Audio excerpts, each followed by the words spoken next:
Punjabi radio US ਸੁਣ ਰਹੇ ਸਾਰੇ ਸਰੋਤਿਆਂ ਨੂੰ ਬਲਵਿੰਦਰ ਕੌਰ ਵੱਲੋਂ ਪਿਆਰ ਭਰੀ ਸਤਿ ਸ਼੍ਰੀ ਅਕਾਲ। ਸਰੋਤਿਓ ਪ੍ਰੋਗਰਾਮ ਖਬਰ ਤੇ ਨਜ਼ਰ ਦੇ ਵਿੱਚ ਹੋਣਗੇ ਸਾਡੇ ਨਾਲ ਬਲਤੇਜ ਪੰਨਾ ਜੀ ਦੱਸਣਗੇ ਭਾਰਤ ਵਿੱਚ ਪੰਜਾਬ ਦੇ ਵਿੱਚ ਕੀ ਕੁਝ ਹੋ ਰਿਹਾ। ਖਬਰਾਂ ਤੇ ਨਜ਼ਰ ਮਾਰਾਂਗੇ। ਖਬਰਾਂ ਤੋਂ ਪਹਿਲਾਂ ਧੰਨਵਾਦ ਸਾਡੇ ਸਪਾਂਸਰ ਦਾ ਜਿਨ੍ਹਾਂ ਨੇ ਇਸ ਪ੍ਰੋਗਰਾਮ ਨੂੰ ਸਪਾਂਸਰ ਕੀਤਾ, ਸਭ ਤੱਕ ਪਹੁੰਚਾਇਆ। ਖਾਲਸਾ ਇੰਸ਼ੋਰੈਂਸ ਏਜੰਸੀ ਸੈਨੋ ਜੇ 4082722500 ਹਰ ਇੱਕ ਤਰ੍ਹਾਂ ਦੀ ਇੰਸ਼ੋਰੈਂਸ ਕਰਦੇ ਨੇ। ਕਾਲ ਕਰਕੇ ਤੁਸੀਂ ਉਹਨਾਂ ਤੋਂ ਇੰਸ਼ੋਰੈਂਸ ਦਾ ਪਤਾ ਕਰ ਸਕਦੇ ਹੋ। ਗੁਰਦੀਪ ਸਿੰਘ ਬਿਰਦੀ, ਕਲੋਵਰ ਸਤਨਾਮ ਸਿੰਘ ਸ਼ੇਰਗਿੱਲ, ਸਲਮਾ ਹਰਮਿੰਦਰ ਸਮਰਾਜ ਸੈਕਰਾਮੈਂਟੋ, ਰਣਵੀਰ ਸਿੰਘ ਰਾਣਾ ਬਿਕਰਸਫੀਲਡ, ਜਰਨੈਲ ਸਿੰਘ ਲਿਨਬਰਟ, ਅਮਰਜੀਤ ਸਿੰਘ, ਮਨਜੀਤ ਸਿੰਘ ਫਰੈਜ਼ਨੋ, ਸਰਬਜੀਤ ਸਿੰਘ ਟਰਲਿਕ। ਬਹੁਤ ਬਹੁਤ ਧੰਨਵਾਦ ਕਰਦੇ ਹਾਂ ਪ੍ਰੋਗਰਾਮਾਂ ਨੂੰ ਸਪਾਂਸਰ ਕੀਤਾ, ਸਭ ਤੱਕ ਪਹੁੰਚਾਇਆ। ਸਾਡੇ ਨਾਲ ਜੁੜ ਚੁੱਕੇ ਨੇ ਬਲਤੇਜ ਪੰਨਾ ਜੀ, ਸਤਿ ਸ਼੍ਰੀ ਅਕਾਲ, ਸਵਾਗਤ ਹੈ ਜੀ। ਸਤਿ ਸ਼੍ਰੀ ਅਕਾਲ ਜੀ, ਧੰਨਵਾਦ ਜੀ, ਬਹੁਤ ਮਿਹਰਬਾਨੀ। ਅਤੇ ਗੱਲ ਕਰਦੇ ਹਾਂ ਜੀ, ਜੋ ਤਮਾਸ਼ਾ ਜਿਹੜੇ ਅਕਾਲੀ ਦਲ ਕਰਦੇ ਆ ਭਾਜਪਾ ਦੇ ਨਾਲ, ਇਹਨਾਂ ਦਾ ਜੋ ਕਦੀ ਬੈਠ ਗਿਆ ਕਦੀ ਉੱਠ ਗਿਆ ਚੱਲ ਰਿਹਾ, ਇਸ ਦੇ ਪਿੱਛੇ ਕੀ ਚੱਲ ਕੀ ਰਿਹਾ ਆ? ਬਸ ਤੁਸੀਂ ਇਹ ਕਹਿ ਲਓ ਜੀ ਵੀ ਜਿੰਨੇ ਇੱਕ ਦਲ ਹੈ, ਦਲਦਲ ਹੋਈ ਪਈ ਹੈ ਜੀ ਦਿੱਲੀ ਦੇ ਵਿੱਚ। ਹੈ ਇਹ ਥੋੜੇ ਦਿਨਾਂ ਦੇ ਵਾਸਤੇ ਜਿਹੜੀਆਂ ਚੋਣਾਂ ਜਿਹੜੀਆਂ ਦੀ ਉਹ ਹੋ ਰਹੀਆਂ ਨੇ। 1920 ਦੇ ਵਿੱਚ ਬਣਿਆ ਜਿਹੜਾ ਅਕਾਲੀ ਦਲ ਸੀਗਾ ਜੀ, ਉਹ ਕੁਝ ਐਥਿਕਸ ਦੇ ਉੱਤੇ ਬਣਿਆ ਸੀਗਾ। ਪਿਛਲੇ ਦਿਨੀ ਜਦੋਂ ਤੋੜ ਵਿਛੋੜਾ ਹੋਇਆ ਤੇ ਇਹ ਗੱਲ ਆਖੀ ਗਈ ਕਿ CAA ਦੇ ਵਿਰੋਧ ਦੇ ਕਰਕੇ ਸਾਨੂੰ ਸੀਟਾਂ ਨਹੀਂ ਛੱਡੀਆਂ ਗਈਆਂ। ਇਹ ਵੀ ਬਿਆਨਬਾਜ਼ੀ ਜਿਹੜੀ ਦੀ ਹੋਈ ਵੱਡੇ ਪੱਧਰ ਦੇ ਉੱਤੇ ਕਿ ਜੇ ਮੁਸਲਿਮ ਭਾਈਚਾਰੇ ਨੂੰ ਇਹਦੇ ਨਹੀਂ ਸ਼ਾਮਲ ਕੀਤਾ ਜਾਂਦਾ ਤੇ ਅਸੀਂ ਨਹੀਂ ਲੜਦੇ ਚੋਣਾਂ। ਉਹੀ ਮਨਜੀਤ ਸਿੰਘ ਮਾਫ ਕਰਨਾ ਮਨਜਿੰਦਰ ਸਿੰਘ ਸਰਤਾ ਜਿਹੜੇ ਆ ਜੀ, ਉਹ ਇਹ ਕਹਿੰਦੇ ਆ ਕਿ ਅਸੀਂ ਤਾਂ ਗੱਲ ਹੀ ਨਹੀਂ ਕੀਤੀ ਕਿ ਮੁਸਲਿਮ ਭਾਈਚਾਰੇ ਨੂੰ CAA ਦੇ ਵਿੱਚ ਜਿਹੜਾ ਦੀ ਉਹ ਲਿਆਓ। ਸੁਖਬੀਰ ਸਿੰਘ ਬਾਦਲ ਹੋਰਾਂ ਨੇ ਇਹ ਵੀ ਜਿਹੜਾ ਦੀ ਕਿਹਾ ਕਿ ਅਸੀਂ ਤਾਂ ਸਭ ਤੋਂ ਵੱਡੇ ਹਮਾਇਤੀ ਆ CAA ਦੇ। ਅਸਲ ਦੇ ਵਿੱਚ ਕਹਾਣੀ ਜਿਹੜੀ ਆ ਦੀ ਉਹ ਜਿਹੜੀ ਇਸ ਤਰੀਕੇ ਦੇ ਨਾਲ ਕੁਝ ਚੱਲੀ ਕਿ ਸੁਖਦੇਵ ਸਿੰਘ ਢੀਂਡਸਾ ਹੋਰਾਂ ਦੇ ਨਾਲ ਭਾਰਤੀ ਜਨਤਾ ਪਾਰਟੀ ਦੇ ਪ੍ਰਧਾਨ ਦੀ ਮੀਟਿੰਗ ਹੋ ਗਈ, JP ਨੱਡਾ ਹੋਰਾਂ ਦੀ। ਤੇ ਦੁਪਹਿਰ ਹੁੰਦਿਆਂ ਜਿਹੜਾ ਸੀਗਾ ਮਨਜੀਤ ਸਿੰਘ GK ਹੋਰਾਂ ਨੇ ਐਲਾਨ ਕਰ ਦਿੱਤਾ ਕਿ ਉਹਨਾਂ ਦੀ ਜਿਹੜੀ ਪਾਰਟੀ ਜਾਗੋ ਆ ਉਹ ਭਾਰਤੀ ਜਨਤਾ ਪਾਰਟੀ ਨੂੰ ਹਮਾਇਤ ਕਰਦੀ ਹੈ ਦਿੱਲੀ 'ਚ। ਇਹ ਵੀ ਕਨਸੂਆਂ ਚੱਲਣ ਲੱਗ ਗਈਆਂ ਕਿ ਸੁਖਦੇਵ ਸਿੰਘ ਢੀਂਡਸਾ ਹੋਰਾਂ ਦੀ ਜਿਹੜੀ ਹੋਈ ਮੀਟਿੰਗ ਆ ਉਹ ਉਹਨਾਂ ਨੂੰ ਹਮਾਇਤ ਦੇ ਸਕਦੇ ਆ ਭਾਰਤੀ ਜਨਤਾ ਪਾਰਟੀ ਨੂੰ। ਇਸ ਕਰਕੇ ਜਿਹੜੇ ਪ੍ਰਧਾਨ ਸੀ ਉਹ ਭੱਜੇ ਕਿ ਉਦੋਂ ਪਹਿਲਾਂ ਕਿ ਉਹ ਹਮਾਇਤ ਦੇ ਦੇਣ, ਅਸੀਂ ਆਪਣੀ ਹਮਾਇਤ ਜਿਹੜੀ ਦੀ ਉਹ ਕਿਉਂ ਨਾ ਦਈਏ। ਤੇ CAA ਤੇ ਬਾਕੀ ਗੱਲਾਂ ਸਾਰੀਆਂ ਭੁੱਲ ਭੁਲਾ ਕੇ ਕੱਟੇ ਦੀ ਪੂਛ ਫੜ ਕੇ ਜਿਹੜਾ ਦੀ ਉੱਥੇ ਚਲੇ ਗਏ। ਪਿਛਲੇ ਦਿਨਾਂ ਦੇ ਦੌਰਾਨ ਜੇ ਤੁਸੀਂ ਨੋਟ ਕੀਤਾ ਹੋਵੇ, ਪੰਜਾਬ ਦੇ ਭਾਜਪਾ ਦੇ ਕਿਸੇ ਆਗੂ ਦਾ ਕੋਈ ਬਿਆਨ ਨਹੀਂ ਆਇਆ ਕਿ ਉਹ ਅਕਾਲੀ ਦਲ ਨੂੰ ਮਨਾਊਗਾ ਜਾਂ ਅਕਾਲੀ ਦਲ ਦੇ ਨਾਲ ਉਹਨਾਂ ਨੂੰ ਕਿੰਨਾ ਫਰਕ ਪਊਗਾ। ਬਲਕਿ ਇਹੀ ਬਿਆਨ ਆਉਂਦੇ ਰਹੇ ਕਿ ਪੰਜਾਬ 'ਚ ਹੁਣ ਖਹਿੜਾ ਛਡਾਉਣ ਦਾ ਵੇਲਾ। ਹਾਈ ਕਮਾਂਡ ਨੇ ਕਿਸੇ ਨੇ ਕੋਈ ਅਪਰੋਚ ਜਿਹੜੀ ਦੀ ਉਹ ਨਹੀਂ ਕੀਤੀ, ਇਹ ਆਪ ਹੀ ਜਿਹੜੀ ਦੀ ਉਹ ਅਪਰੋਚ ਲੈ ਕੇ ਚਲੇ ਗਏ। 1920 ਦੇ ਵਿੱਚ ਬਣਿਆ ਜੁਝਾਰੂਆਂ ਦਾ ਜਿਹੜੀ ਇੱਕ ਪਾਰਟੀ ਸੀ ਅਕਾਲੀ ਦਲ, ਉਹ ਕਿਵੇਂ ਥਾਲੀ 'ਚ ਪਏ ਹੋਏ ਚੱਟੇ ਵੱਟੇ ਜਿਹੜੇ ਦੀ ਉਹ ਬਣ ਗਏ। ਉਹਦੇ ਸਾਰੇ ਹਾਲਾਤ ਜਿਹੜੇ ਦੀ ਉਹ ਲੋਕਾਂ ਨੇ ਵੇਖ ਲਏ। ਹੁਣ ਜਿਹੜਾ ਇਹ ਕੀਤਾ ਗਿਆ ਜੀ, ਇੱਕੋ ਚੀਜ਼ ਕਰਕੇ ਕੀਤਾ ਗਿਆ ਕਿ ਕਿਸੇ ਤਰੀਕੇ ਦੇ ਨਾਲ ਜਿਹੜੀ ਵਜ਼ੀਰੀ ਆ ਇੱਕ ਮਿਲੀ ਛੋਟੀ ਜੀ, ਉਹਨੂੰ ਬਚਾ ਲਿਆ ਜਾਵੇ। ਉਹ ਬਚਦੀ ਆ ਜਾਂ ਨਹੀਂ, ਇਹ 11 ਤਰੀਕ ਨੂੰ ਆਉਣ ਵਾਲੇ ਚੋਣ ਨਤੀਜਿਆਂ ਦੇ ਉੱਤੇ ਬਹੁਤ ਸਾਰਾ ਜਿਹੜਾ ਦੀ ਉਹ ਨਿਰਭਰ ਕਰੂਗਾ। ਇਹ ਤਾਂ ਭਾਰਤੀ ਜਨਤਾ ਪਾਰਟੀ ਜਿਹੜੀ ਹੈ ਜੀ ਉੱਥੇ ਸਰਕਾਰ ਬਣਾਉਂਦੀ ਆ ਦਿੱਲੀ ਦੇ ਵਿੱਚ, ਫਿਰ ਅਕਾਲੀ ਦਲ ਦੀ ਸਿਚੁਏਸ਼ਨ ਹੋਰ ਹੋਊਗੀ। ਜੇ ਭਾਰਤੀ ਜਨਤਾ ਪਾਰਟੀ ਉੱਥੇ ਸਰਕਾਰ ਨਾ ਬਣਾ ਸਕੀ ਫਿਰ ਜਿਹੜੀ ਅਕਾਲੀ ਦਲ ਦੀ ਸਿਚੁਏਸ਼ਨ ਜਿਹੜੀ ਹੈ ਜੀ ਉਹ ਹੋਰ ਹੋਊਗੀ। ਪਰ ਸਿਆਸਤ ਦੇ ਵਿੱਚ ਲੋਕਾਂ ਨੇ ਨਿਵਾਣਾ ਤਾਂ ਬਹੁਤ ਦੇਖੀਆਂ ਨੇ, ਪਰ ਹੱਦ ਦਰਜੇ ਦੀਆਂ ਨਿਵਾਣਾ ਦੇ ਵਿੱਚ ਵੀ ਸਿਆਸਤ ਕੀਤੀ ਜਾ ਸਕਦੀ ਆ। ਇਹ ਸ਼ਾਇਦ ਅਕਾਲੀ ਦਲ ਬਾਦਲ ਨੇ ਜਿਹੜਾ ਦੀ ਉਹ ਕਰਕੇ ਦੱਸਿਆ ਕਿ ਇੰਨੇ ਨੀਵੇਂ ਪੱਧਰ ਦੇ ਉੱਤੇ ਵੀ ਕਿਸੇ ਪਾਰਟੀ ਨੂੰ ਲਿਜਾਇਆ ਜਾ ਸਕਦਾ, ਜੋ ਦਿੱਲੀ ਦੇ ਵਿੱਚ ਇਹਨਾਂ ਨੇ ਕੱਲ ਜਿਹੜਾ ਦੀ ਉਹ ਕਰਕੇ ਜਿਹੜਾ ਉਹ ਦੱਸਿਆ। U-turn ਜਾਂ ਕੂਹਣੀ ਮੋੜ ਜਿਹੜੇ ਨੇ ਜੀ, ਉਹ ਤਾਂ ਮੇਰਾ ਖਿਆਲ ਇਹਨਾਂ ਦੇ ਸਾਹਮਣੇ ਕੋਈ ਮਾਇਨੇ ਹੀ ਨਹੀਂ ਰੱਖਦੇ ਜੀ। ਸਿਰਫ ਔਰ ਸਿਰਫ ਕੁਰਸੀ ਜਿਹੜੀ ਜੀ ਉਹ ਪ੍ਰਮੁੱਖ ਰਹੇਗੀ। ਦੇਖੋ ਜੀ, ਇਹਨਾਂ ਨੇ ਸਿੱਖੀ ਦਾ, ਸਿੱਖਾਂ ਦਾ, ਪੰਜਾਬੀਆਂ ਦਾ ਸੱਤਿਆਨਾਸ਼ ਕਰ ਦਿੱਤਾ ਆਪਣੀਆਂ ਕੁਰਸੀਆਂ ਬਚਾਉਣ ਦੇ ਲਈ। ਬੇਸ਼ੱਕ ਉਹ ਦਿੱਲੀ ਵਾਲੇ ਹੋਣ ਜਾਂ ਪੰਜਾਬ ਵਾਲੇ ਹੋਣ। ਤਾਂ ਅੱਗੇ ਗੱਲ ਕਰਦੇ ਹਾਂ ਚੋਣ ਕਮਿਸ਼ਨ ਦੀ। ਬੜੀ ਢਿੱਲੀ ਕਾਰਗੁਜ਼ਾਰੀ ਆ ਦਿੱਲੀ ਦੇ ਵਿੱਚ। ਉਹ ਚੋਣ ਕਮਿਸ਼ਨ ਨਹੀਂ ਕਿਤੇ ਵੀ ਜਿਹੜਾ ਦੀ ਉਹ ਸੱਚੀ ਪੁੱਛੋ ਤੇ ਰੜਕ ਨਹੀਂ ਜਿਹੜਾ ਦੀ ਉਹ ਰਿਹਾ। ਉਹ ਬਿਨਾਂ ਹੱਡੀ ਦਾ ਜਿਹੜਾ ਦੀ ਉਹ ਬੰਦਾ ਦਿਸ ਰਿਹਾ। ਕੋਈ ਸਮਾਂ ਸੀ ਜਦੋਂ TN ਸੇਸ਼ਨ ਮੁਲਕ ਦੇ ਚੋਣ ਕਮਿਸ਼ਨਰ ਬਣੇ ਸਨ ਤੇ TN ਸੇਸ਼ਨ ਹੋਰਾਂ ਨੂੰ ਬਾਰ-ਬਾਰ ਉਦੋਂ ਯਾਦ ਕੀਤਾ ਜਾਂਦਾ ਜਦੋਂ ਚੋਣ ਕਮਿਸ਼ਨ ਜਿਹੜਾ ਜੀ ਉਹ ਕਿਤੇ ਨਹੀਂ ਰੜਕਦਾ। ਉਹਨਾਂ ਦੱਸਿਆ ਸੀ ਕਿ ਚੋਣ ਕਮਿਸ਼ਨ ਦੇ ਕੋਲੇ ਕੀ ਪਾਵਰਾਂ ਹੁੰਦੀਆਂ ਨੇ ਤੇ ਇਹ ਪਾਵਰਾਂ ਵਰਤੀਆਂ ਕਿਵੇਂ ਜਾਂਦੀਆਂ ਨੇ।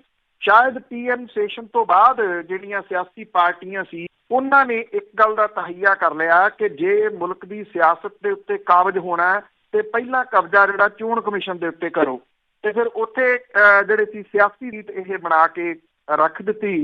ਅੱਜ ਜਿਹੜਾ ਚੋਣ ਕਮਿਸ਼ਨ ਆ ਜੀ ਉਹ ਕਿਤੇ ਨਹੀਂ ਰੜਕ ਰਿਹਾ।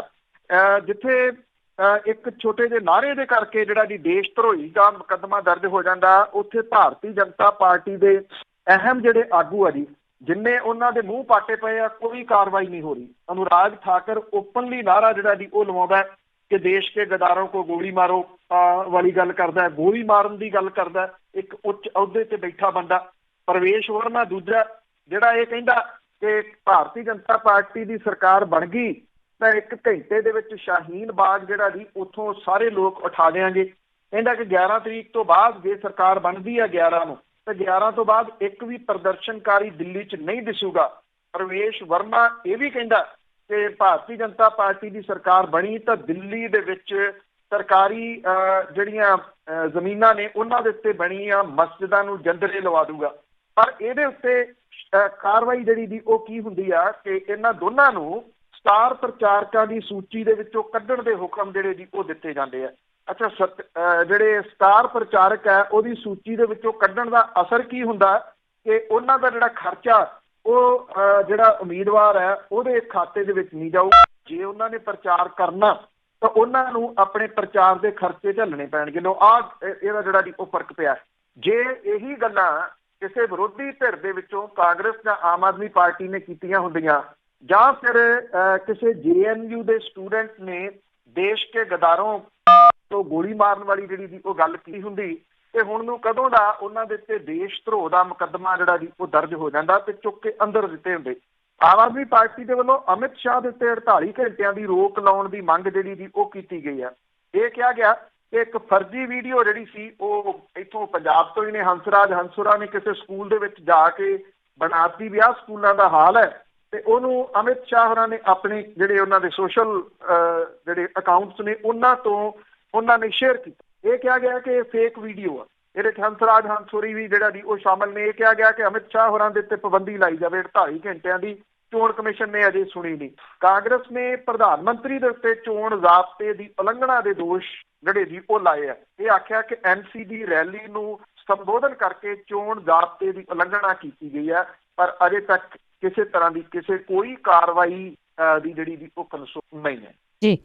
ਤੇ ਅੱਗੇ ਗੱਲ ਕਰਦੇ ਹਾਂ, ਹਰਿਆਣੇ ਦੇ ਵਿੱਚ ਵੱਖਰੀ ਗੁਰਦੁਆਰਾ ਪ੍ਰਬੰਧਕ ਕਮੇਟੀ ਦੇ ਚੱਕਰ 'ਚ ਕੈਪਟਨ ਨੇ ਪੈਂਤੜਾ ਬਦਲਿਆ। ਐਕਚੁਅਲੀ ਜੀ ਪੰਜਾਬ ਸਰਕਾਰ ਦੇ ਵੱਲੋਂ ਹਰਿਆਣੇ ਦੀ ਜਿਹੜੀ ਵੱਖਰੀ ਸ਼੍ਰੋਮਣੀ ਗੁਰਦੁਆਰਾ ਪ੍ਰਬੰਧਕ ਕਮੇਟੀ ਦੇ ਮੁੱਦੇ ਦੇ ਉੱਤੇ ਸਟੈਂਡ ਬਦਲਣ ਦੇ ਨਾਲ ਇਹ ਅਕਾਲੀ ਦਲ ਜਿਹੜਾ ਬਾਦਲ ਹੈ ਉਹਦੀਆਂ ਮੁਸ਼ਕਲਾਂ ਵੱਧ ਸਕਦੀਆਂ ਨੇ। ਕੈਪਟਨ ਅਮਰਿੰਦਰ ਸਿੰਘ ਦੀ ਸਰਕਾਰ ਨੇ ਇਸ ਮੁੱਦੇ ਦੇ ਉੱਤੇ ਹਰਿਆਣੇ ਦੀ ਵੱਖਰੀ ਸ਼੍ਰੋਮਣੀ ਕਮੇਟੀ ਦੇ ਗਠਨ ਦਾ ਪੱਖ ਪੂਰਨ ਦਾ ਫੈਸਲਾ ਜਿਹੜਾ ਜੀ ਉਹ ਲਿਆ। ਗ੍ਰਹਿ ਵਿਭਾਗ ਦੇ ਵੱਲੋਂ ਸੁਪਰੀਮ ਕੋਰਟ ਦੇ ਵਿੱਚ ਹਲਫਨਾਮਾ ਦਾਇਰ ਕੀਤਾ ਜਾ ਰਿਹਾ। ਇਸ ਹਲਫਨਾਮੇ ਦੇ ਰਾਹੀਂ ਸਰਕਾਰ ਦੇ ਵੱਲੋਂ ਸਪਸ਼ਟ ਕੀਤਾ ਗਿਆ ਕਿ ਕੋਈ ਵੀ ਵਿਧਾਨ ਸਭਾ ਵੱਖਰਾ ਕਾਨੂੰਨ ਬਣਾਉਣ ਦਾ ਅਧਿਕਾਰ ਰੱਖਦੀ ਹੈ। ਇਸ ਲਈ ਸਮਰੱਥ ਅਦਾਲਤ ਨਵੇਂ ਹਲਫਨਾਮੇ ਦੇ ਆਧਾਰ ਦੇ ਉੱਤੇ ਢੁਕਵਾਂ ਫੈਸਲਾ ਲੈ ਸਕਦੀ ਹੈ। ਅਕਾਲੀ ਦਲ ਬਾਦਲ ਤੇ ਸ਼੍ਰੋਮਣੀ ਕਮੇਟੀ ਲਈ ਰਾਜ ਸਰਕਾਰ ਦਾ ਨਵਾਂ ਪੈਂਤੜਾ ਮੁਸ਼ਕਲਾਂ ਜਿਹੜੀਆਂ ਜੀ ਉਹ ਵਧਾ ਸਕਦਾ ਹੈ। ਹਰਿਆਣਾ ਵਿਧਾਨ ਸਭਾ ਨੇ ਸਾਲ 2014 ਦੇ ਵਿੱਚ ਜਦੋਂ ਵੱਖਰੀ ਹਰਿਆਣਾ ਗੁਰਦੁਆਰਾ ਮੈਨੇਜਮੈਂਟ ਕਮੇਟੀ ਦਾ ਕਾਨੂੰਨ ਪਾਸ ਕੀਤਾ ਸੀਗਾ ਤਾਂ ਉਸ ਵੇਲੇ ਪੰਜਾਬ ਦੇ ਵਿੱਚ ਅਕਾਲੀ ਭਾਜਪਾ ਸਰਕਾਰ ਸੀ ਔਰ ਇਸ ਮਾਮਲੇ ਦੇ ਵਿੱਚ ਧਿਰ ਬਣਦਿਆਂ ਹੁਣ ਜਿਹੜੀ ਮੌਜੂਦਾ ਸਰਕਾਰ ਹੈ ਉਹਨੇ ਹਰਿਆਣਾ ਸਰਕਾਰ ਤੇ ਵਿਧਾਨ ਸਭਾ ਦੇ ਵੱਲੋਂ ਇਸ ਕਾਰਵਾਈ ਦਾ ਉਦੋਂ ਵਿਰੋਧ ਕੀਤਾ ਸੀਗਾ ਜੀ। ਉਸ ਟਾਈਮ ਦੇ ਉੱਤੇ ਜਿਹੜੀ ਅਕਾਲੀ BJP ਸਰਕਾਰ ਸੀ। ਪੰਜਾਬ ਦੇ ਵਿੱਚ ਹਕੂਮਤ ਬਦਲਣ ਦੇ ਨਾਲ ਵੱਖਰੀ ਕਮੇਟੀ ਦੇ ਮੁੱਦੇ ਦੇ ਉੱਤੇ ਪੈਂਤੜੇਬਾਜ਼ੀ ਜਿਹੜੀ ਹੈ ਜੀ ਉਹ ਬਦਲੀ ਹੈ। ਕੈਪਟਨ ਸਰਕਾਰ ਨੇ ਸੁਪਰੀਮ ਕੋਰਟ ਦੇ ਵਿੱਚ ਵੱਖਰੀ ਕਮੇਟੀ ਦੇ ਮੁੱਦੇ ਦੇ ਉੱਤੇ ਰੁਖ ਇਸ ਕਰਕੇ ਵੀ ਬਦਲਿਆ ਤਾਂ ਜੋ ਸੁਪਰੀਮ ਕੋਰਟ ਦੇ ਅੰਤਿਮ ਫੈਸਲੇ ਤੋਂ ਬਾਅਦ ਸ਼੍ਰੋਮਣੀ ਕਮੇਟੀ ਚੋਣਾਂ ਲਈ ਰਾਹ ਪੱਧਰਾ ਹੋ ਸਕੇ। ਭਾਜਪਾ ਤੋਂ ਵੀ ਅਕਾਲੀ ਦਲ ਨੂੰ ਇਸ ਮੁੱਦੇ ਤੇ ਹੁਣ ਤੱਕ ਕੋਈ ਹਮਾਇਤ ਜਿਹੜੀ ਜੀ ਉਹ ਨਹੀਂ ਮਿਲੀ। ਪੰਜਾਬ ਸਰਕਾਰ ਨੇ ਅਗਸਤ 14 ਦੇ ਵਿੱਚ ਸੁਪਰੀਮ ਕੋਰਟ ਦੇ ਵਿੱਚ ਇੱਕ ਜਿਹੜਾ ਐਫੀਡੇਵਿਟ ਦਾਇਰ ਕਰਦਿਆਂ ਕਿਹਾ ਸੀਗਾ ਕਿ ਸ਼੍ਰੋਮਣੀ ਕਮੇਟੀ ਜਿਹੜੀ ਕਿ 1925 ਦੇ ਪਾਰਲੀਮੈਂਟ ਐਕਟ ਰਾਹੀਂ ਹੋਂਦ ਦੇ ਵਿੱਚ ਆਈ ਸੀ, ਨਾਲ ਰਾਜ ਸਰਕਾਰ ਦਾ ਕੋਈ ਵਿਧਾਨ ਸਭਾ ਛੇੜਛਾੜ ਨਹੀਂ ਕਰ ਸਕਦੀ। ਸ਼੍ਰੋਮਣੀ ਕਮੇਟੀ ਦੇ ਵੱਲੋਂ ਸਾਂਝੇ ਪੰਜਾਬ, ਹਰਿਆਣਾ, ਹਿਮਾਚਲ ਪ੍ਰਦੇਸ਼, ਚੰਡੀਗੜ੍ਹ ਦੇ ਅਧੀਨ ਆਉਂਦੇ ਗੁਰਦੁਆਰਿਆਂ ਦਾ ਪ੍ਰਬੰਧ ਚਲਾਇਆ ਜਾ ਰਿਹਾ ਹੈ। ਹਰਿਆਣਾ ਦੇ ਸਿੱਖਾਂ ਦੀ ਮੰਗ ਦੇ ਉੱਤੇ ਭੁਪਿੰਦਰ ਸਿੰਘ ਹੁੱਡਾ ਸਰਕਾਰ ਨੇ ਸਾਲ 2014 ਦੇ ਵਿੱਚ ਹਰਿਆਣਾ ਸਿੱਖ ਗੁਰਦੁਆਰਾ ਮੈਨੇਜਮੈਂਟ ਐਕਟ ਹੋਂਦ ਦੇ ਵਿੱਚ ਲਿਆਂਦਾ ਸੀ, ਔਰ ਇਸ ਐਕਟ ਦੇ ਤਹਿਤ ਕੁਝ ਗੁਰਦੁਆਰਿਆਂ ਦਾ ਪ੍ਰਬੰਧ ਹਰਿਆਣੇ ਦੀ ਨਵੀਂ ਬਣੀ ਕਮੇਟੀ ਨੇ ਹਥਿਆ ਲਿਆ ਸੀਗਾ, ਪਰ ਜ਼ਿਆਦਾਤਰ ਗੁਰਦੁਆਰਿਆਂ ਦਾ ਪ੍ਰਬੰਧ ਸ਼੍ਰੋਮਣੀ ਕਮੇਟੀ ਦੇ ਕੋਲੇ ਹੀ ਰਿਹਾ, ਔਰ ਸੁਪਰੀਮ ਕੋਰਟ ਨੇ ਸਟੇਟਸ ਕੋ ਜਿਹੜਾ ਦੀ ਉਹ ਲਾਤਾ, ਭਾਵ ਕਿ ਸਥਿਤੀ ਜਿਉਂ ਦੀ ਤਿਉਂ ਜਿਹੜੀ ਉਹ ਰੱਖੀ ਜਾਵੇ। ਕਾਂਗਰਸ ਦੀ ਸਰਕਾਰ ਨੇ ਵਿਧਾਨ ਸਭਾ ਵਿੱਚ ਮਤਾ ਪਾਸ ਕਰਕੇ ਕੇਂਦਰ ਤੋਂ ਸ਼੍ਰੋਮਣੀ ਕਮੇਟੀ ਦੀਆਂ ਜਿਹੜੀਆਂ ਚੋਣਾਂ ਕਰਾਉਣ ਦੀ ਮੰਗ ਕੀਤੀ, ਔਰ ਬਾਦਲ ਵਿਰੋਧੀਆਂ ਵੱਲੋਂ ਵੀ ਕਮੇਟੀ ਚੋਣਾਂ ਕਰਾਉਣ ਤੇ ਜ਼ੋਰ ਜਿਹੜਾ ਦੀ ਉਹ ਦਿੱਤਾ ਜਾ ਰਿਹਾ। ਸ਼੍ਰੋਮਣੀ ਗੁਰਦੁਆਰਾ ਪ੍ਰਬੰਧਕ ਕਮੇਟੀ ਦੀਆਂ ਆਮ ਚੋਣਾਂ 2011 ਦੇ ਵਿੱਚ ਹੋ ਸੀਗੀਆਂ, ਪਰ ਸਹਿਜਧਾਰੀ ਸਿੱਖ ਫੈਡਰੇਸ਼ਨ ਦੇ ਨਾਲ ਕਾਨੂੰਨੀ ਲੜਾਈਆਂ ਕਰਕੇ ਕਮੇਟੀ ਦੇ ਨਵੇਂ ਚੁਣੇ ਮੈਂਬਰ 4 ਸਾਲ ਤੋਂ ਵੱਧ ਸਮਾਂ ਕੰਮ ਨਹੀਂ ਸੀ ਜਿਹੜਾ ਦੀ ਉਹ ਕਰ ਸਕੇ। ਹੁਣ ਜਿਹੜਾ ਦੀ ਇਹ ਲੱਗਦਾ ਕਿ ਜੇ ਜਿਵੇਂ ਇਹ ਜਿਹੜੇ ਦੀ ਯੂਨਾਈਟ ਹੋ ਰਹੇ ਨੇ ਬਾਦਲ ਪਰਿਵਾਰ ਦੇ ਵਿਰੋਧੀ, ਉਸ ਹਾਲਤ ਦੇ ਵਿੱਚ ਸ਼੍ਰੋਮਣੀ ਗੁਰਦੁਆਰਾ ਪ੍ਰਬੰਧਕ ਕਮੇਟੀ ਦੀਆਂ ਚੋਣਾਂ ਹੁੰਦੀਆਂ ਨੇ ਤਾਂ ਬਾਦਲਾਂ ਤੋਂ ਕਮੇਟੀ ਦਾ ਪ੍ਰਬੰਧ ਹਥਿਆਉਣ ਦੇ ਮਾਮਲੇ ਦੇ ਵਿੱਚ ਵੱਡੀ ਚੁਣੌਤੀ ਜਿਹੜੀ ਉਹ ਦਿੱਤੀ ਜਾ ਸਕਦੀ। ਇਹਨੂੰ ਉਸ ਪੁਆਇੰਟ ਆਫ ਵਿਊ ਦੇ ਨਾਲ ਵੇਖਿਆ ਜਾ ਰਿਹਾ ਹੈ। ਵੇਖੋ ਜੀ ਆਉਣ ਵਾਲੇ ਟਾਈਮ 'ਚ ਕੀ ਹੁੰਦਾ। ਤਾਂ ਅੱਗੇ ਨਤੀਸ਼ ਕੁਮਾਰ ਦੀ ਜੇ ਗੱਲ ਕਰੀਏ ਤਾਂ ਦਿੱਲੀ ਦੇ ਵਿੱਚ ਚੋਣ ਪ੍ਰਚਾਰ ਨੂੰ ਲੈ ਕੇ ਪਾਰਟੀ ਦੇ ਵਿੱਚ ਖਲਬਲੀ ਐਕਚੁਅਲੀ ਦੀ ਅਜੇ ਨਤੀਸ਼ ਕੁਮਾਰ ਹੋਰਾਂ ਨੇ ਜਿਹੜੀ ਅਜੀ ਉਹ ਸਟੇਜ ਸਾਂਝੀ ਕਰਨੀ ਆ ਦਿੱਲੀ ਦੇ ਵਿੱਚ ਆ ਕੇ, ਔਰ ਅਮਿਤ ਸ਼ਾਹ ਹੋਰਾਂ ਦੇ ਨਾਲ ਉਹ ਸਟੇਜ ਸਾਂਝੀ ਕਰ ਸਕਦੇ ਆ। ਪਿਛਲੇ ਦਿਨਾਂ ਤੋਂ ਜਿਹੜਾ CAA ਹੈ ਉਹਨੂੰ ਲੈ ਕੇ ਜਿਹੜੇ JDU ਹੈ, ਜਨਤਾ ਦਲ ਯੂਨਾਈਟਿਡ, ਜਿਹੜੀ ਨਤੀਸ਼ ਕੁਮਾਰ ਹੋਰਾਂ ਦੀ ਪਾਰਟੀ ਆ, ਉਹਦੇ ਵਿੱਚ ਕੁਝ ਲੀਡਰ ਜਿਹੜੇ ਆ ਜੀ ਉਹ ਪਰੰਤੂ ਉਠਾ ਰਹੇ ਆ, ਸਵਾਲ ਤਾਂ ਜਿਹੜੇ ਵੀ ਉਹ ਖੜੇ ਕਰ ਰਹੇ ਆ। ਉਹ ਨਤੀਸ਼ ਕੁਮਾਰ ਹੋਰਾਂ ਨੂੰ ਕਹਿ ਰਿਹਾ ਕਿ ਇਸ ਮਾਮਲੇ ਦੇ ਉੱਤੇ ਉਹ ਆਪਣਾ ਸਟੈਂਡ ਜਿਹੜਾ ਦੀ ਉਹ ਸਪਸ਼ਟ ਕਰਨ ਕਿ ਉਹ ਕੀ ਕਹਿ ਰਹੇ ਨੇ। ਨਤੀਸ਼ ਕੁਮਾਰ ਹੋਰੀ ਜਿਹੜਾ ਵੀ ਇਹ ਕਹਿੰਦੇ ਰਹੇ ਆ ਕਿ ਉਹਨਾਂ ਨੂੰ ਪਤਾ ਹੈ ਕਿ ਕੀ ਗੱਲ ਜਿਹੜੀ ਕਹਿਣੀ ਕੀ ਨਹੀਂ। ਇਹ ਮਾਮਲਾ ਇੱਥੋਂ ਤੱਕ ਜਿਹੜਾ ਦੀ ਉਹ ਵੱਧ ਗਿਆ ਕਿ ਜਨਤਾ ਦਲ ਯੂਨਾਈਟਿਡ ਨੇ ਪਾਰਟੀ ਦੇ ਜਿਹੜੇ ਵਾਈਸ ਪ੍ਰੈਜ਼ੀਡੈਂਟ ਪ੍ਰਸ਼ਾਂਤ ਕਿਸ਼ੋਰ ਤੇ ਜਨਰਲ ਸਕੱਤਰ ਪਵਨ ਵਰਮਾ ਨੂੰ ਪਾਰਟੀ ਦੇ ਵਿੱਚੋਂ ਹੀ ਕੱਢ ਦਿੱਤਾ। ਜਨਤਾ ਦਲ ਯੂਨਾਈਟਿਡ ਨੇ ਦੋਵਾਂ ਨੂੰ ਬਰਖਾਸਤ ਕਰਦਿਆਂ ਕਿਹਾ ਕਿ ਉਹ ਪਾਰਟੀ ਦੇ ਅਨੁਸ਼ਾਸਨ ਦਾ ਪਾਲਣ ਨਹੀਂ ਕਰ ਰਹੇ, ਔਰ ਦੋਵੇਂ ਪਾਰਟੀ ਬਿਹਾਰ ਦੇ ਮੁੱਖ ਮੰਤਰੀ ਨਿਤਿਸ਼ ਕੁਮਾਰ ਦਾ CAA ਤੇ NPR ਨੂੰ ਦਿੱਤੇ ਸਮਰਥਨ ਲਈ ਵਿਰੋਧ ਜਿਹੜਾ ਜੀ ਉਹ ਕਰ ਰਿਹਾ। ਪਾਰਟੀ ਨੇ ਦੇ ਵੱਲੋਂ ਜਿਹੜਾ ਜਾਰੀ ਕੀਤਾ ਗਿਆ ਬਿਆਨ ਆ ਉਹਦੇ ਵਿੱਚ ਇਹ ਕਿਹਾ ਗਿਆ ਕਿ ਦੋਵੇਂ ਆਗੂ ਪਾਰਟੀ ਦੇ ਫੈਸਲਿਆਂ ਦੇ ਖਿਲਾਫ ਭੁਗਤ ਰਹੇ ਆ, ਇਹ ਅਨੁਸ਼ਾਸਨ ਦੀ ਉਲੰਘਣਾ। ਤੇ ਪਾਰਟੀ ਨੇ ਜਿਹੜੇ ਪ੍ਰਸ਼ਾਂਤ ਕਿਸ਼ੋਰ ਤੇ ਬਿਹਾਰ ਦੇ ਮੁੱਖ ਮੰਤਰੀ ਦੇ ਬਾਰੇ ਨਿਰਾਦਰ ਭਰੇ ਸ਼ਬਦ ਬੋਲਣ ਦਾ ਦੋਸ਼ ਵੀ ਜਿਹੜਾ ਜੀ ਉਹ ਲਾਇਆ। ਜਦੋਂ ਇਹਨਾਂ ਨੂੰ ਕੱਢਿਆ ਗਿਆ ਜੀ ਉਦੋਂ ਇਹ ਕਿਹਾ ਜਾ ਰਿਹਾ ਕਿ ਪ੍ਰਸ਼ਾਂਤ ਤੇ ਪਵਨ ਨੂੰ ਕੱਢਣ ਤੇ ਭਾਜਪਾ ਜਿਹੜੀ ਦੀ ਉਹ ਖੁਸ਼ ਨਜ਼ਰ ਆ ਰਹੀ ਹੈ, ਔਰ ਇਹਨਾਂ ਦੋਨਾਂ ਨੇ ਜਿਹੜਾ ਜੀ ਵੱਖੋ ਵੱਖਰੇ ਸਮੇਂ ਤੇ ਜਦੋਂ ਕੱਢਿਆ ਗਿਆ ਤੇ ਨਾਲ ਦੀ ਨਾਲ ਟਵੀਟ ਕਰਕੇ ਜਿਹੜਾ ਜੀ ਇਹ ਗੱਲ ਕਹੀ ਕਿ ਉਹ ਧੰਨਵਾਦ ਕਰਦੇ ਆ ਜਿਹੜੇ ਨਿਤਿਸ਼ ਕੁਮਾਰ ਹੋਰਾਂ ਦਾ ਕਿ ਉਹਨਾਂ ਨੂੰ ਪਾਰਟੀ ਦੇ ਵਿੱਚੋਂ ਉਹਨਾਂ ਨੇ ਲਾਂਭੇ ਕਰ ਦਿੱਤਾ ਤੇ ਆਪਣੀ ਗੱਦੀ ਜਿਹੜੀ ਆ ਮੁੱਖ ਮੰਤਰੀ ਵਜੋਂ ਬਿਹਾਰ ਦੀ ਉਹ ਬਚਾਉਣ ਦੇ ਵਾਸਤੇ ਉਹਨਾਂ ਨੇ ਇਹ ਕੋਸ਼ਿਸ਼ਾਂ ਜਿਹੜੀਆਂ ਦੀ ਉਹ ਕੀਤੀਆਂ ਨੇ, ਭਾਵ ਕਿ ਉਹਨਾਂ ਦੀ ਗੱਦੀ ਕਿਸੇ ਤਰੀਕੇ ਦੇ ਨਾਲ ਬਚੀ ਰਹੇ। ਇਹਨਾਂ ਦੋਨਾਂ ਦੇ ਜਨਤਾ ਦਲ ਯੂਨਾਈਟਿਡ ਦੇ ਵਿੱਚੋਂ ਇਹਨਾਂ ਨੂੰ ਕੱਢਣ ਤੋਂ ਬਾਅਦ ਜਿਹੜਾ ਜੀ ਇਹ ਕਿਹਾ ਜਾ ਸਕਦਾ ਹੈ ਕਿ ਕਿਉਂਕਿ ਬਿਹਾਰ ਦੇ ਵਿੱਚ ਵਿਧਾਨ ਸਭਾ ਦੀਆਂ ਚੋਣਾਂ ਆਉਣੀਆਂ ਨੇ, ਦਿੱਲੀ ਦੇ ਵਿੱਚ ਹੋ ਰਹੀ ਜਿਹੜੀ ਚੋਣ ਆ ਇਦੋਂ ਬਾਅਦ ਜਿਹੜੀਆਂ ਵੱਡੀਆਂ ਚੋਣਾਂ ਆਉਣੀਆਂ ਵਿਧਾਨ ਸਭਾ ਦੀਆਂ ਉਹ ਬਿਹਾਰ ਦੀਆਂ ਆਉਣੀਆਂ ਨੇ, ਤੇ ਜਨਤਾ ਦਲ ਯੂਨਾਈਟਿਡ ਦੇ ਵਿੱਚ ਜਿਸ ਕਿਸਮ ਦੀ ਖਲਬਲੀ ਜਿਹੜੀ ਜੀ ਉਹ ਮਚ ਰਹੀ ਆ, ਨਿਤਿਸ਼ ਕੁਮਾਰ ਹੋਰਾਂ ਦੇ ਵਾਸਤੇ ਵੀ ਕੰਮ ਜਿਹੜਾ ਜੀ ਉਹ ਕਾਫੀ ਔਖਾ ਹੋ ਜਾਊਗਾ ਵੀ ਉਹ ਹਮਾਇਤ ਜਿਹੜੀ ਆ ਭਾਰਤੀ ਜਨਤਾ ਪਾਰਟੀ ਤੋਂ ਲੈਣ, ਵੱਖਰੇ ਤੌਰ ਦੇ ਉੱਤੇ ਲੜਨ। ਹਾਲ ਦੀ ਘੜੀ ਤਾਂ ਉਹ ਇਸ ਤਰੀਕੇ ਨਾਲ ਚੱਲ ਰਿਹਾ ਹੈ ਕਿ ਭਾਰਤੀ ਜਨਤਾ ਪਾਰਟੀ ਤੋਂ ਹਮਾਇਤ ਜਿਹੜੀ ਜੀ ਉਹ ਛੱਡੀ ਨਾ ਜਾਵੇ, ਪਰ ਵਿਧਾਨ ਸਭਾ ਦੀਆਂ ਚੋਣਾਂ ਕੀ ਜਿਹੜੀਆਂ ਜੀ ਇੱਦਾਂ ਲੜੀਆਂ ਜਾ ਸਕਣਗੀਆਂ, ਇਹ ਆਪਣੇ ਆਪ ਦੇ ਵਿੱਚ ਇੱਕ ਵੱਡਾ ਸਵਾਲ ਹੈ। ਜਿਹੜੇ ਪ੍ਰਸ਼ਾਂਤ ਕਿਸ਼ੋਰ ਨੇ ਉਹ ਖਾਸ ਤੌਰ ਦੇ ਉੱਤੇ ਜਨਤਾ ਦਲ ਯੂਨਾਈਟਿਡ ਦੇ ਨੀਂਹ ਘਾੜੇ ਦੇ ਵਜੋਂ ਜਾਣੇ ਜਾਂਦੇ ਸਨ ਜੀ। ਤੇ ਅੱਗੇ ਗੱਲ ਕਰਦੇ ਹਾਂ ਬੁੱਤਾਂ ਦੀ ਰਾਜਨੀਤੀ ਜਿਹੜੀ ਹੋ ਰਹੀ ਆ। ਜਿਸ ਤਰ੍ਹਾਂ ਉਹ ਹੁਕਮਨਾਮੇ ਵਾਲਾ ਇੱਕ ਮਾਮਲਾ ਸੀ ਉਹ ਢੱਕਿਆ ਗਿਆ, ਇਸੇ ਤਰ੍ਹਾਂ ਬੁੱਤ ਢੱਕ ਦਿੱਤੇ ਗਏ ਆ। ਉਸੇ ਦੇ ਨਾਲ ਨਾਲ ਸਿੱਖ ਨੌਜਵਾਨ ਤੇ ਜਿਹੜਾ ਕੇਸ ਦਰਜ ਸੀ ਉਸ ਦੀ ਧਾਰਾ ਵੀ ਹਟਾਈ ਗਈ ਆ, ਪਰ ਬੁੱਕਾਂ ਪੜ੍ਹਨ ਵਾਲੇ ਅਜੇ ਵੀ ਅੰਦਰ ਆ। ਬਿਲਕੁਲ ਜੀ, ਐਕਚੁਅਲੀ ਜਿਹੜੇ ਇਹ ਸਾਰਾ ਮਾਮਲਾ ਸੀਗਾ, ਕਿਉਂਕਿ ਇੱਕ ਨੂੰ ਦਬਾਉਣ ਦੇ ਵਾਸਤੇ ਦੂਜਾ ਜਿਹੜਾ ਜੀ ਉਹ ਇੱਥੇ ਲਿਆਂਦਾ ਜਾਂਦਾ। ਜਦੋਂ ਹੁਕਮਨਾਮੇ ਵਾਲੀ ਜਿਹੜੀ ਜੀ ਉਹ ਕੰਟਰੋਵਰਸੀ ਖੜੀ ਹੋਈ ਤੇ ਹੁਕਮਨਾਮਾ ਜਿਹੜਾ ਜੀ ਇਹਦੇ ਕਾਪੀਰਾਈਟ ਕਿਹਦੇ ਕੋਲੇ ਆ, ਤਾਂ ਉਸ ਤੋਂ ਬਾਅਦ ਜਿਹੜਾ ਸੀਗਾ ਜੀ ਇਹ ਬੁੱਤਾਂ ਦੀ ਰਾਜਨੀਤੀ ਜਿਹੜੀ ਉਹ ਸਟਾਰਟ ਹੁੰਦੀ ਹੈ ਔਰ ਫਿਰ ਬੁੱਤ ਜਿਹੜੇ ਆ ਉਹ ਤੋੜੇ ਜਾਂਦੇ ਆ ਔਰ ਇਹਨਾਂ ਬੁੱਤਾਂ ਨੂੰ ਤੋੜਨ ਵਾਲੇ ਜਿਹੜੇ 9 ਜਾਣੇ ਨੇ ਉਹਨਾਂ ਦੇ ਉੱਤੇ ਮਾਮਲਾ ਦਰਜ ਕੀਤਾ ਜਾਂਦਾ। ਇਹਦੇ ਵਿੱਚ ਇੱਕ ਧਾਰਾ ਜਿਹੜੀ ਆ ਜੀ ਉਹ 307 ਵੀ ਲਾਈ ਜਾਂਦੀ ਹੈ, ਜਿਹੜੀ ਕਿ ਇਰਾਦਾ ਕਤਲ ਦੀ ਧਾਰਾ ਜਿਹੜੀ ਹੈ।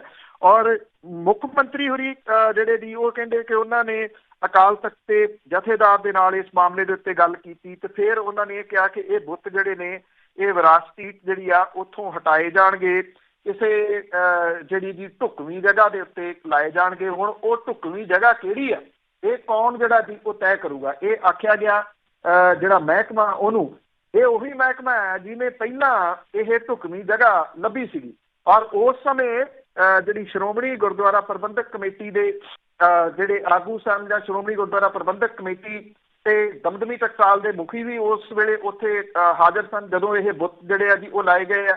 ਅੱਜ ਇਹ ਆ ਕਿ ਜਿਹੜੀ ਦਮਦਮੀ ਟਕਸਾਲ ਵਾਲੇ ਉਹ ਵਿਰੋਧਤਾ ਕਰ ਰਹੇ ਆ ਕਿ ਇੱਥੇ ਬੁੱਤ ਨਹੀਂ ਲੱਗਣੇ ਚਾਹੀਦੇ। ਜਦੋਂ ਇਹਨਾਂ ਦਾ ਉਦਘਾਟਨ ਹੋਇਆ ਸੀ ਉਸ ਸਮੇਂ ਉਹ ਨਾਲ ਖੜੇ ਸਨ। ਜਦੋਂ ਇਹ ਬੁੱਤ ਲਾਏ ਗਏ ਨਾ ਉਦੋਂ ਦੀ ਸਰਕਾਰ ਜਿਹੜਾ ਸੀ ਉਹਦਾ ਕੋਈ ਪੈਸਾ ਲੱਗਿਆ, ਪੈਸਾ ਤਾਂ ਲੋਕਾਂ ਦਾ ਜਿਹੜਾ ਟੈਕਸ ਦੇ ਰੂਪ ਦੇ ਵਿੱਚ ਹੈ ਜੀ। ਕਿੰਨੇ ਮਹਿੰਗੇ ਲਿਆ ਕੇ ਇਹ ਉਸ ਜਗ੍ਹਾ ਦੇ ਉੱਤੇ ਲਾਏ ਗਏ, ਹੁਣ ਉੱਥੋਂ ਇਹ ਜਿਹੜੇ ਜੀ ਉਹ ਖੇੜੇ ਜਾ ਰਹੇ ਆ ਔਰ ਕਿਸੇ ਦੂਜੀ ਜਗ੍ਹਾ ਦੇ ਉੱਤੇ ਲਾਏ ਜਾਣਗੇ, ਕਿਉਂਕਿ ਜਿਹੜੀਆਂ ਸਿਆਸੀ ਪਾਰਟੀਆਂ ਨੇ ਜਿਹਦੇ ਵਿੱਚ ਹੁਣ ਧਾਰਮਿਕ ਧਿਰਾਂ ਵੀ ਸ਼ਾਮਲ ਨੇ, ਉਹ ਚਾਹੇ ਸ਼੍ਰੋਮਣੀ ਗੁਰਦੁਆਰਾ ਪ੍ਰਬੰਧਕ ਕਮੇਟੀ ਹੈ, ਚਾਹੇ ਉਹ ਦਮਦਮੀ ਟਕਸਾਲ ਹੈ, ਉਹ ਵੀ ਇਸ ਮਾਮਲੇ ਦੇ ਉੱਤੇ ਸਿਆਸਤ ਜਿਹੜਾ ਵੀ ਉਹ ਕਰ ਰਹੇ ਨੇ। ਔਰ ਸ਼ਾਇਦ ਜਿਹੜੀਆਂ ਸਿਆਸੀ ਪਾਰਟੀਆਂ ਨੇ ਉਹਨਾਂ ਨੂੰ ਇਹ ਪਤਾ ਕਿ ਲੋਕਾਂ ਨੂੰ ਜਿਹੜਾ ਵੀ ਜਦੋਂ ਮਰਜ਼ੀ ਕਮਲੇ ਬਣਾਇਆ ਜਾ ਸਕਦਾ। ਅਸਲ ਦੇ ਵਿੱਚ ਜਿਹੜੇ ਬੁੱਤ ਉੱਥੇ ਲੱਗੇ ਨੇ ਨਾ ਤਾਂ ਉਹਨਾਂ ਨੇ ਉੱਥੇ ਲੱਗਣ ਦਾ ਵਿਰੋਧ ਕਰਨਾ, ਨਾ ਹੁਣ ਪੱਟੇ ਜਾਣ ਦਾ ਉਹਨਾਂ ਨੇ ਵਿਰੋਧ ਕਰਨਾ, ਕਿਉਂਕਿ ਉਹ ਬੁੱਤ ਨੇ। ਇਸ ਕਰਕੇ ਜਿਹੜੀਆਂ ਸਿਆਸੀ ਪਾਰਟੀਆਂ ਨੇ ਜਾਂ ਧਾਰਮਿਕ ਧਿਰਾਂ ਨੇ ਉਹ ਲੋਕਾਂ ਨੂੰ ਬੁੱਤ ਸਮਝਦੀਆਂ ਨੇ ਕਿ ਇੱਥੇ ਕਿਸੇ ਨੇ ਕੁਛ ਨਹੀਂ ਜਿਹੜਾ ਜੀ ਉਹ ਬੋਲਣਾ, ਨਾ ਲਾਉਣ ਦੇ ਸਮੇਂ ਬੋਲੇ ਸੀ ਨਾ ਹੁਣ ਪੁੱਟਣ ਦੇ ਸਮੇਂ ਜਿਹੜਾ ਜੀ ਉਹ ਕਿਸੇ ਨੇ ਬੋਲਣਾ।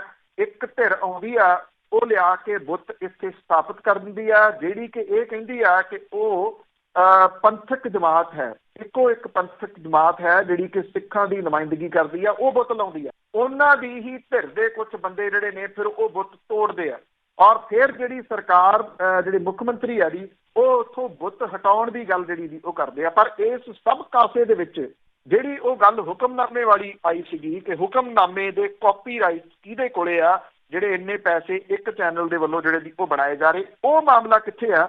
ਸ਼ਾਇਦ ਹੋ ਸਕਦਾ ਹੈ ਕਿ ਜਿਹੜੇ ਬੁੱਤ ਨੇ ਉਹਨਾਂ ਨੂੰ ਭੁੱਲ ਗਏ। ਬੁੱਤ ਕੌਣ ਨੇ? ਬੁੱਤ ਉਹ ਲੋਕ ਨੇ ਜੀ ਜਿਹੜੇ ਅਜਿਹੇ ਮਾਮਲਿਆਂ ਦੇ ਉੱਤੇ ਬੋਲਣੋਂ ਹੀ ਹਟ ਗਏ। ਬਿਲਕੁਲ ਜੀ ਬਿਲਕੁਲ, ਕੋਈ ਵੀ ਕਿਸੇ ਚੀਜ਼ ਤੇ ਬੋਲ ਹੀ ਨਹੀਂ ਰਿਹਾ। ਅੱਗੇ ਬਾਬਲ ਕਲਾਂ ਕਾਂਡ ਦਾ ਜਿਹੜਾ ਅਹਿਮ ਗਵਾਹ ਸੀ ਉਸ ਦੀ ਮੌਤ ਤੋਂ ਬਾਅਦ ਉਸਦੇ ਪਰਿਵਾਰ ਨੇ ਮੁੱਖ ਮੰਤਰੀ ਦੇ ਨਾਲ ਮੁਲਾਕਾਤ ਕੀਤੀ ਆ, ਕੀ ਨਿਕਲਿਆ ਉਸ 'ਚ? ਐਕਚੁਅਲੀ ਜੀ ਉਹਨੂੰ ਮਿਲਵਾਇਆ ਵੀ ਜਿਹੜੇ ਇੱਕ ਮੰਤਰੀ ਨੇ ਰਾਣਾ ਸੋਢੀ ਹੋਰਾਂ ਨੇ ਆ।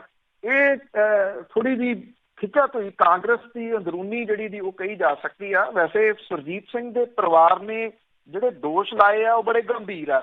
ਉਹਨਾਂ ਨੇ ਇਹ ਗੱਲ ਕਹੀ ਹੈ ਕਿ ਸੁਰਜੀਤ ਸਿੰਘ ਜਿਹੜਾ ਸੀਗਾ ਉਹਦੀ ਮੌਤ ਦਾ ਕਾਰਨ ਉਹਦੇ ਉੱਤੇ ਮਾਨਸਿਕ ਦਬਾਅ ਹੋਣਾ, ਉਹਨੂੰ ਪਰੇਸ਼ਾਨ ਕੀਤਾ ਜਾ ਰਿਹਾ ਸੀ। ਉਹਦਾ ਪਰਿਵਾਰ, ਉਹਦੀ ਪਤਨੀ, ਉਹਦਾ ਮੁੰਡਾ ਜਿਹੜਾ ਜੀ ਖਾਸ ਤੌਰ ਦੇ ਉੱਤੇ ਕਹਿੰਦੇ ਆ ਕਿ ਉਹਦੇ ਉੱਤੇ ਦਬਾਅ ਸੀਗਾ ਕਿ ਉਹ ਜਿਹੜੀ ਗਵਾਹੀ ਆ ਉਹਨੂੰ ਬਦਲੇ ਜਾਂ ਉਹ ਗਵਾਹੀ ਜਿਹੜੀ ਹੈ ਜੀ ਉਹ ਨਾ ਦੇਵੇ।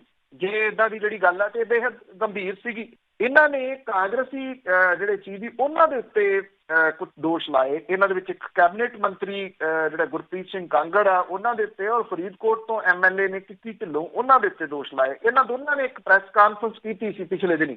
ਇਹ ਆਖਿਆ ਸੀਗਾ ਕਿ ਉਹ ਤਾਂ ਜਾਣਦੇ ਤੱਕ ਨਹੀਂ ਕਿਸੇ ਨੂੰ, ਜਿਹਦੇ ਉੱਤੇ ਜਿਹੜਾ ਇੱਕ ਯੂਥ ਕਾਂਗਰਸ ਦਾ ਆਗੂ ਇਹਨਾਂ ਦੇ ਪਿੰਡ ਦਾ ਜਿਹਦੇ ਉੱਤੇ ਦੋਸ਼ ਲਾਏ ਜਾ ਰਹੇ ਕਿ ਉਹਦੇ ਰਾਹੀਂ ਇਹਨਾਂ ਨੇ ਦਬਾਓ ਜਿਹੜਾ ਜੀ ਉਹ ਪਵਾਇਆ ਪਰਿਵਾਰ ਦੇ ਉੱਤੇ, ਔਰ ਸੁਰਜੀਤ ਸਿੰਘ ਦੇ ਉੱਤੇ ਦਬਾਓ ਉਹਦੇ ਰਾਹੀਂ ਪਵਾਇਆ ਜਾ ਰਿਹਾ ਸੀ।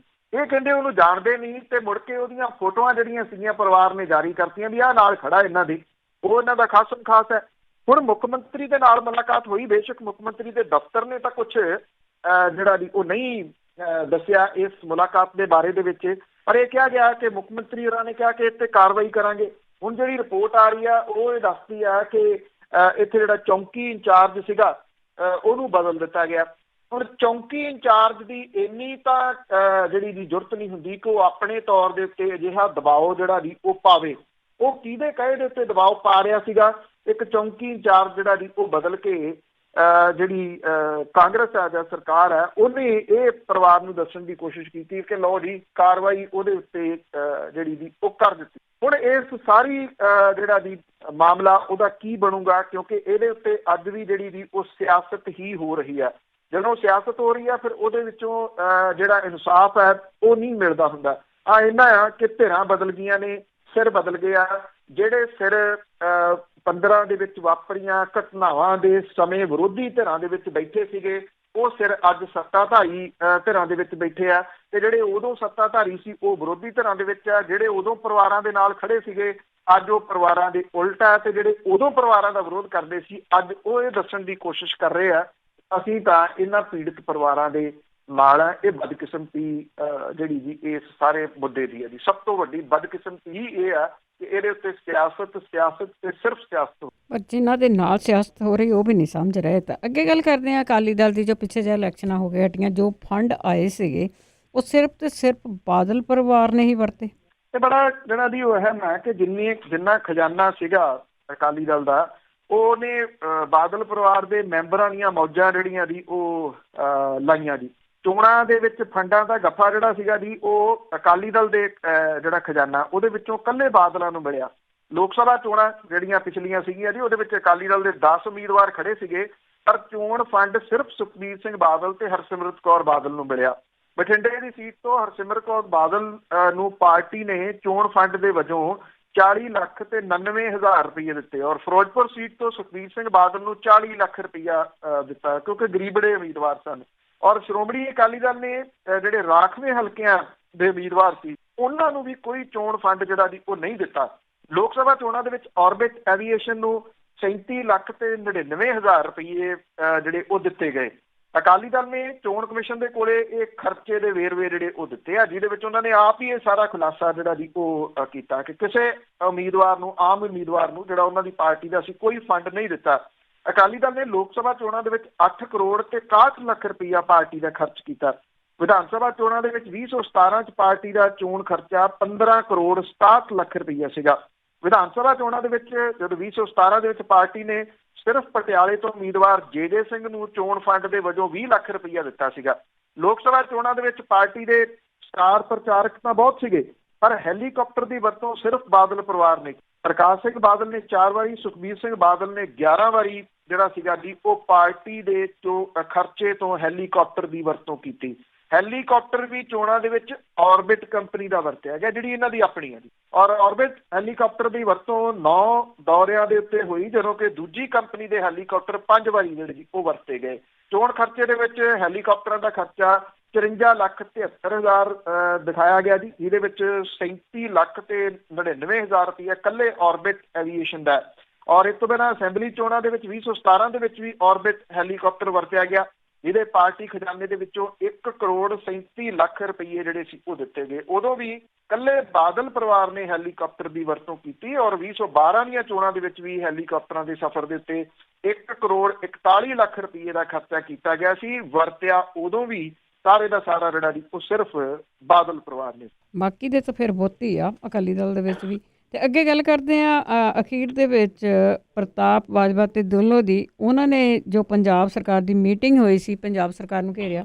ਉਹਦੀ ਇਹ ਮੀਟਿੰਗ ਜਿਹੜੀ ਹੈ ਜੀ ਕਈ ਪੱਖਾਂ ਤੋਂ ਅਹਿਮ ਹੈ। ਇੱਕ ਤਾਂ ਪ੍ਰਤਾਪ ਸਿੰਘ ਬਾਜਵਾ ਹੋਰੀ ਤਾਬੜ ਤੋੜ ਜਿਹੜੇ ਹਮਲੇ ਆ ਉਹ ਕਰਦੇ ਰਹੇ ਆ ਕੈਪਟਨ ਅਮਰਿੰਦਰ ਸਿੰਘ ਹੋਰਾਂ ਦੇ ਉੱਤੇ।